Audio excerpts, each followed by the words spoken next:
So I own an 8-unit apartment building I bought a couple years ago, and in this video I want to show you exactly the actual numbers and how much money you can actually make on rental properties. And if you stick around to the end, I'm going to tell you something that most people don't understand about owning rental properties. So this property I ended up purchasing for $325,000, but that's not the whole story. This story actually came from a door knock. So I ended up sending a letter to these people and they called me back at one point, but they never answered the call after that. So for the next year, I called them every week, and every 3 or 4 months they would answer and tell me they're not interested. And then one day I just got fed up with it. I was like, I want the building. So I drove to their actual house. They didn't live at the apartment complex. I drove to their actual house and they lived up one of these super long driveways.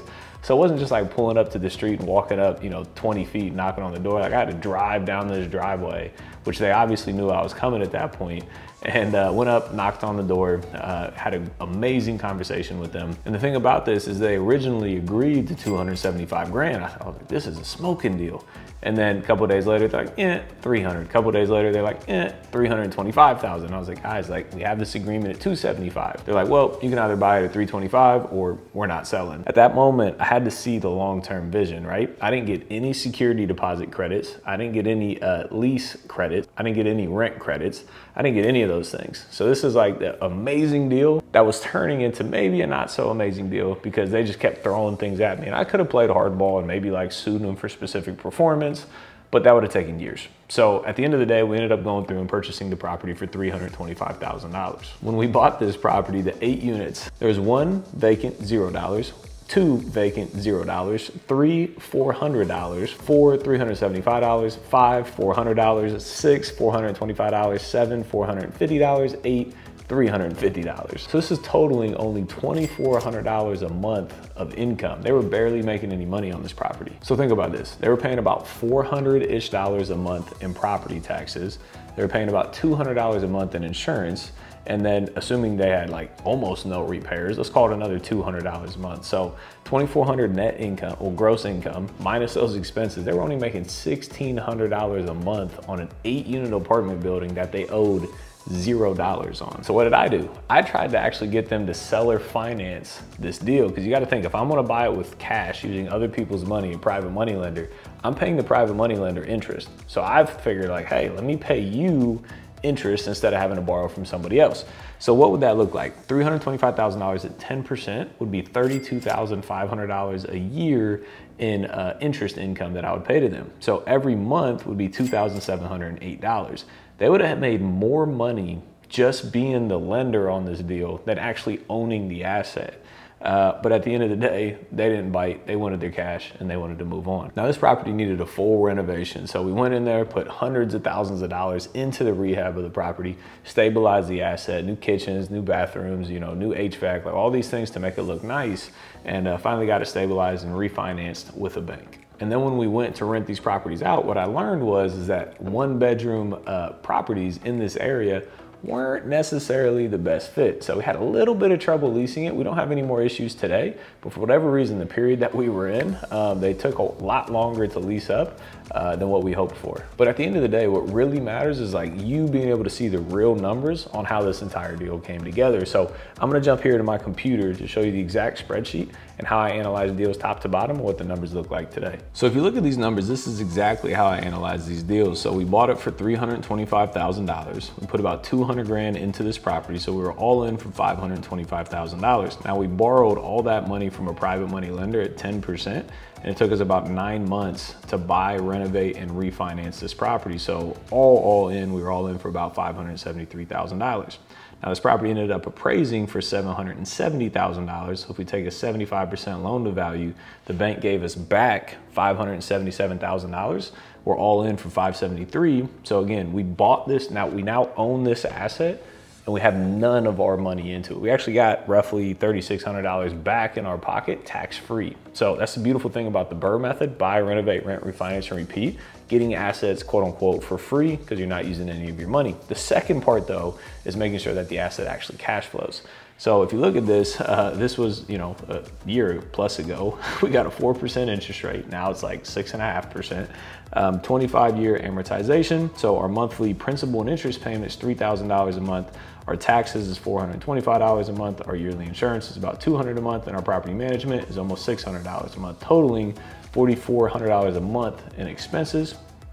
And each of these units rent for about $900. So we got $7,200 a month coming in. We got $4,400 a month going out, right? So that is a monthly profit of roughly $2,800. But the thing is we're gonna have vacancies. We're gonna have repairs. You know, we're gonna have, we gotta pay for a dumpster. We gotta cut the grass. So all this stuff, you know, still has to be added in to the expenses. So this is, you know, perfect world scenario, assuming that there's no vacancies, no repairs. Doesn't usually end up like that. So if there was no vacancies, no repairs, you know, we'd make about 33 grand. Worst case, assuming an 8% vacancy, a 5% repair, we would make about almost $20,000 in the year in positive cash flow, right? So it's a 1.6 debt service coverage ratio.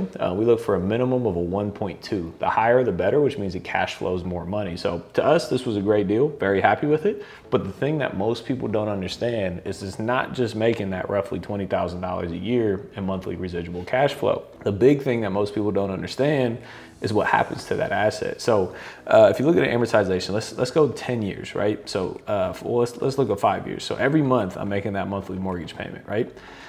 This portion goes to interest, this portion goes to principal. This is the new balance of my mortgage on the house. So 5 years in, I started out owing $577,000. Now I owe almost 500. 10 years in, now I owe almost 400. So I've made $166,000 in equity principal buy down that my tenants have paid for, right? So theoretically, I made another $166,000 over the next 10 years. And then let's go to the appreciation.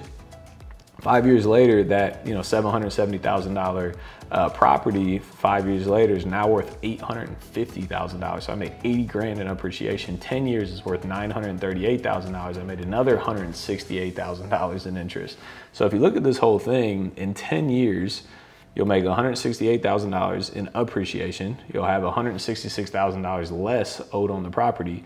And then you'll make about $20,000 a month in passive residual income. So all in all, over the next 10 years, we'll make $534,000 on this one property, which again, I never had any of my own money into this. So let's talk 25 years from now, which again is a very, very long way off. That property will be worth $1.26 million. I'll owe $0 on it. I would have paid down roughly $577,000 in principal from using other people's money. And then I'll make, again, and this is assuming rents don't go up at all, which obviously rents are going to continue to go up. So if you do $20,000 times 25, again, it'll be much more than that. But on this one property, I'm going to make a little over $2.3 million. So if you really think about this, why would I ever sell this asset? I never used any of my own money to buy this property. I'm gonna make money every single month for the rest of my life, and I'm gonna make a little over $2.3 million over the next 25 years. Well, I guess technically over the next 23 years now, because I've already owned it for a couple years. So I'll be 40, 29, 49, 54 years old once this is 100% paid off. And you know, it'll be cash flowing $20,000 a month just off of that one property. Remember, I own 100 plus of these. So think about those numbers, like they start to pile up over time. So real estate 100,000% can absolutely change your life. It's changed my life tenfold top to bottom. So if it's something you want to learn how you can use these same exact strategies, using other people's money, investing in real estate, owning assets without any of your own money, click the link below. I'd love to show you how I can help.